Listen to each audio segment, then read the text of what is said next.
खरगोन में 11 सूत्रीय मांगों को लेकर 16 अगस्त से कलमबंद हड़ताल पर बैठे सहकारिता कर्मचारियों को समर्थन देने आज पूर्व कृषि मंत्री सचिन यादव पहुंच गए हैं। इस दौरान पूर्व मंत्री कसरावत की कांग्रेस विधायक सचिन यादव ने कर्मचारियों को कमलनाथ सरकार बनने पर सभी मांगों के निराकरण का आश्वासन दिया। सचिन यादव का कहना था कि 20 वर्षों में ये गूंगी बहरी सरकार ने सहकारी क्षेत्र को ठप करने का काम किया है।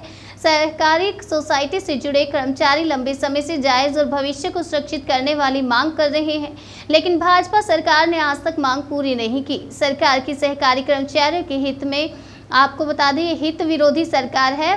स्वर्गीय पिताजी सुभाष यादव ने प्रदेश में सहकारी आंदोलन किसान के हित में जनता और कर्मचारियों की मदद के लिए खड़ा किया था। धीरे धीरे सहकारी आंदोलन बैठ रहा है, ठप हो रहा है, यहाँ तक कि बंद होने की कगार पर है। भाजपा सरकार को सहकारी क्षेत्र की कोई परवाह नहीं। मध्य प्रदेश में कांग्रेस की सरकार बनते ही सहकारी सोसाइटी से जुड़े कर्मचारियों की हर समस्या का निराकरण करेंगे। कमलनाथ की अगुवाई में कांग्रेस की सरकार कर्मचारियों के हित की रक्षा करेगी, सभी मांगों का निराकरण करेंगे। इधर सहकारी सोसाइटी संयुक्त मोर्चा के संरक्षक संजय गुप्ता का कहना था कि 11 सूत्रीय मांगों को लेकर अनिश्चितकालीन हड़ताल है। हमारी मांग जब तक पूरी नहीं होगी, हड़ताल जारी रहेगी। पूर्व मंत्री कसरावत विधायक ने हमारे बीच पहुंचकर आश्वासन दिया कि सरकार बनने पर मांग पूरी होगी। शासन से पत्र आने के बाद भी 60% कैडर भर्ती में सहकारी सोसाइटी से जुड़े लोगों को नहीं लिया जा सकता है। आपकी इनसे चर्चा भी हुई, क्या कहना चाहेंगे? देखिए, विगत 20 वर्षों से इस गूंगी और बहरी सरकार के सामने हमारे सेवा सहकारी सोसाइटी के हमारे जो तमाम कर्मचारी साथी हैं, अपनी मांगों को लेकर के लगातार संघर्ष कर रहे हैं, लगातार आंदोलन कर रहे हैं, लेकिन ये सरकार ना तो उनकी बातों की तरफ किसी प्रकार का ध्यान दे रही है और ना ही उनकी समस्याओं का निराकरण किस प्रकार से हो, इस दिशा में कोई पहल सरकार के द्वारा किया जा रहा है। और यही कारण है कि लगातार हमारे जो किसान साथी, उनको मजबूर होकर के जो है यहाँ पर आंदोलन उनको करना पड़ रहा है। आज हम सभी साथी उनके बीच में यहाँ पर आए हैं और हमने उनको आश्वस्त किया है कि हमारी सरकार बनने के बाद हम इनकी जो तमाम मांगे हैं, उन तमाम मांगों को हमारे नेता आदरणीय कमलनाथ जी के साथ में बैठ करके उन सभी समस्याओं को का निराकरण किस प्रकार से हो, हमारे जो सेवा सहकारी सोसाइटी जो कर्मचारी साथी हैं, उनकी हितों की रक्षा कैसे हो, इस दिशा में हम तमाम साथी मिलकर के कोशिश और प्रयास करेंगे। और स्थानीय स्तर पे जो भी हमारे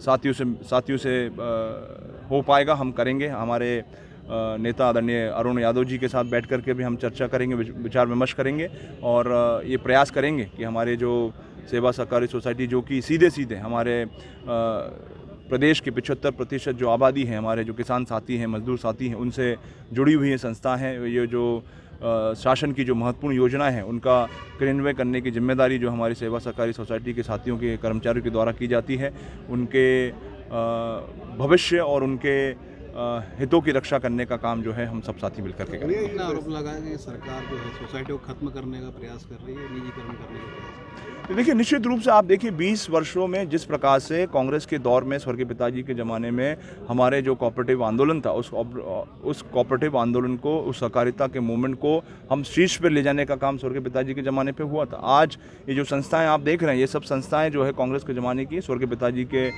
दौर की ये सब संस्थाएँ खड़ी हुई हैं। लेकिन आज देखने में आ रहा है कि कहीं ना कहीं सरकार की निराशा के कारण, सरकार की मंशा, सरकार की सोच के कारण जो है हमारी ये संस्थाएं जो है लगातार हमारा जो कोऑपरेटिव मूवमेंट है, वो कोऑपरेटिव मूवमेंट कहीं ना कहीं बैठ गया है। हमारी अनेक संस्थाएं जो हैं, सहकारिता संस्थाएं हैं, वो कहीं ना कहीं बंद सी हो गई हैं या बंद होने की कगार पर हैं। तो इसके लिए अगर कोई दोषी है तो वो 20 साल की ये निकम्मी और नकारा जो भारतीय जनता पार्टी की सरकार, इसके लिए पूर्ण रूप से दोषी है। चुनाव के दौरान मुख्यमंत्री शिवराज सिंह चौहान हर वर्ग को घोषणा करके कुछ ना कुछ दे रहे हैं, लेकिन सहकारी कर्मचारियों की उपेक्षा की जा रही है, इसके पीछे क्या कारण मानते हैं? देखिए, मैं समझता हूँ कि कहीं ना कहीं जो मैंने पहले भी कहा कि सरकार की जो मंशा है, सरकार की सोच जो है, वो कोऑपरेटिव के प्रति नहीं है, सहकारिता आंदोलन के प्रति नहीं है। और इसी के कारण जो है लगातार इतने 20 वर्षों से लगातार हमारे जो साथी लोग हैं, वो जो अपनी छोटी छोटी जायज़ मांगों को लेकर के आंदोलन कर रहे हैं, उस दिशा में कोई भी सरकार की तरफ से कोई प्रयास या पहल नहीं हुआ है। और ये सरकार की जो सोच है, उस सोच को दृष्टिगत करता है।